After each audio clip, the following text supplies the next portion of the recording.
Let's review the stance, the position of the feet again. As you recall, in almost all the movements, when you're going forward, I want you to, the 2 feet parallel to each other. Going backward, the 2 feet are parallel to each other. The 2 feet at an angle only when you are making turn.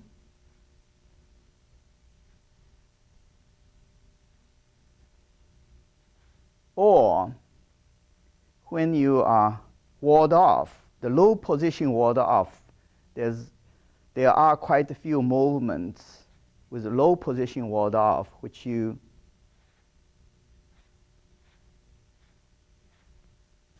otherwise forward, backward. You want the 2 feet parallel. So most of the movements in the Taiji form, the 2 feet are parallel. But there are some Taiji practitioners which the feet are always at an angle.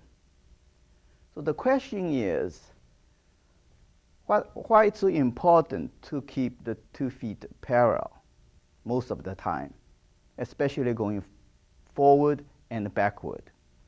Well, let's take a look at this stance.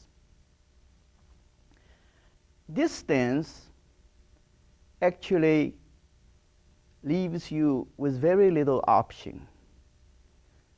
This stance is a clear, loud statement that if you come at me, I'm going to push you back.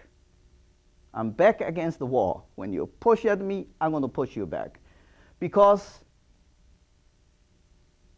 it is very awkward to sit back like this with the knee like this sitting back. First of all, your balance being pushed is weak. You're going to fall. Secondly, this is a joint. You shouldn't expose like this. If you take 1 step back, it's even worse, much more awkward.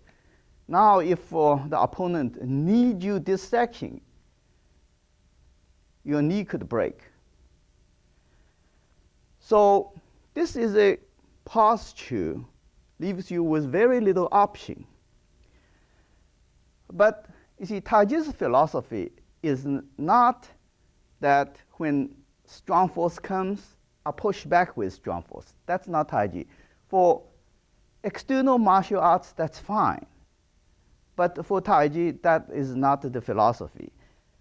It always, when a strong force comes, I have the option of take 1 step back or just sit back and use a soft or a supple force to neutralize, divert, and then counterattack.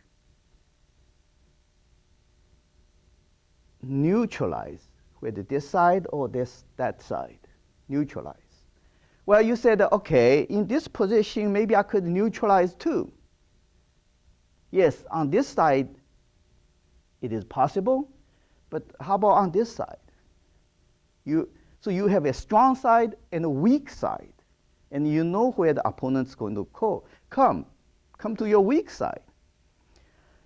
While 2 feet are parallel, either side is symmetrical. And I can take a step back.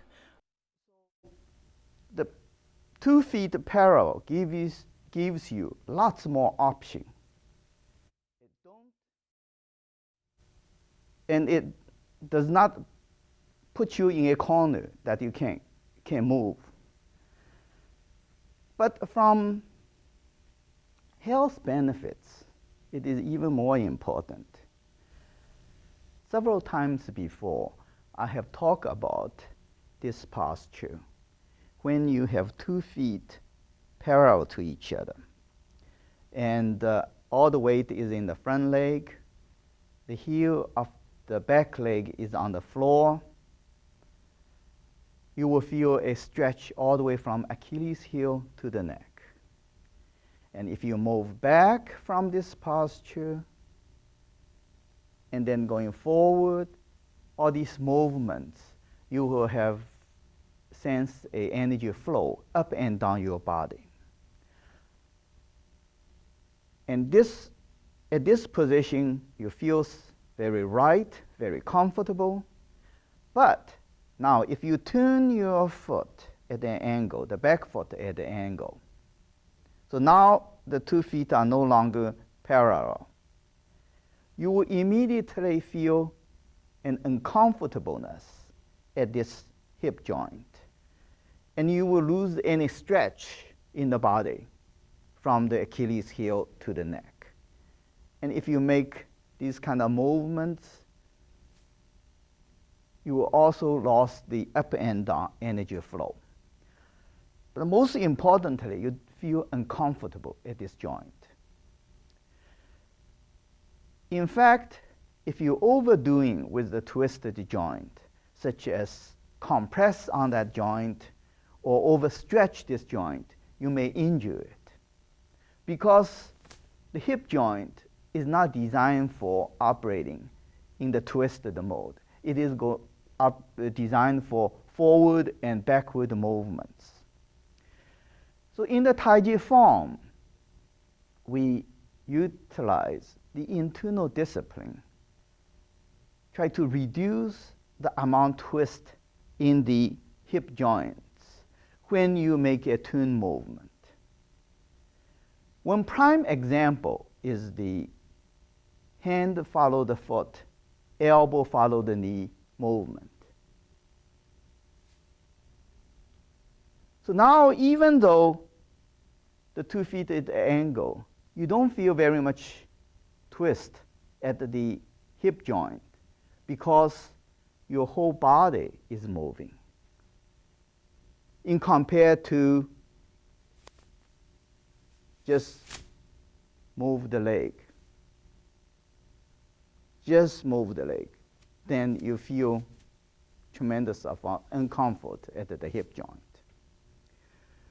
And that is why in the cloud hand, even though we do a twist or movement, turning movement, we can still feel tremendous amount of stretch and energy flow up and down this side of the body, because this is the hand follow the foot, elbow follow the knee movement. So you still maintain that stretch and vertical energy flow. Another movement which is quite critical regarding this hip joint is the leg sweeping movement. When you are sweeping your leg 90 degrees.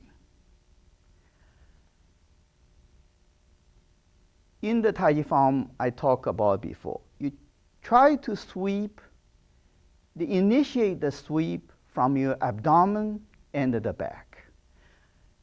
So your sweep starting from your abdomen and the back. Your leg and hip joints here kind of just follow the body movement. In this case, you reduce the twist at the hip joint tremendously. If you initiate the sweep from your leg, first of all, the range of movement will be very much limited. Secondly, all the twist is at the hip joint, which you really have to avoid. So when you do this sweep movement, you have to be careful to do it in the right way so you don't twist this hip joint very much, to reduce the twist in the hip joint.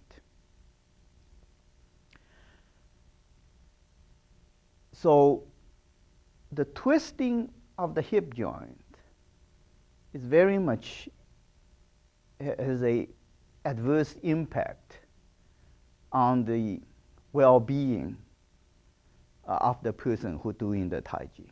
So we like to keep the feet parallel